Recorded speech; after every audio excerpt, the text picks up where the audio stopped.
Dear Abbot Villebold, on arriving to the goblin village, we were led directly to their leader.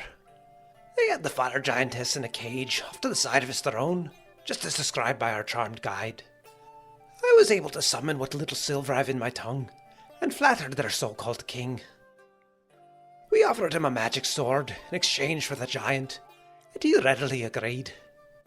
I felt we were getting off on a good foot, and I risked mentioning Ophelia, pretending I was a subordinate of hers. He took the bait, but I could tell his advisor, a wizened old shaman woman, was quite unhappy with the direction of the conversation. The king showed me a map of tunnels that run beneath Swan Point. Some lead into our temple and to Polaris' orphanage. He told me that Ophelia had promised to give his tribe the city. They attacked and killed the inhabitants of those locations.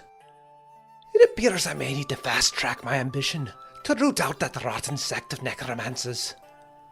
We tried to extricate ourselves at that point, but the shaman was onto us and began to shriek before transforming into a large horned beast. A sure sign that niceties were over. But our new compatriot, Alistair, had not been idle and had been creeping along the back of the camp. He'd positioned himself cleverly and cast a spell to open the fire giantess's cage, giving us an ally in the fight that I'm sure we would have perished without.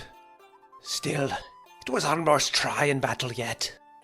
The shaman called down gouts of fire from the heavens and nearly took me out of the fight, leaving me with just enough of my senses intact to cast a spell of healing. She figured the second time would be the charm. I was more prepared and able to dive behind a rock to avoid the worst of it, but this time young Polaris was caught in the blast. The concussive force ripped one of his poor little legs right from his body. It went off pinwheeling in the air, just like in those doodles we all made when illuminating manuscripts as novices. It was a terrible, terrible thing, but if I may make an admission, I hope that as a silver lining it may humble the boy a bit, maybe even make him cry a little. I think it would be good for him. Blessed be St. Cuthbert. May his chosen be his heavy mace, and his church his strong right arm in the mortal plains.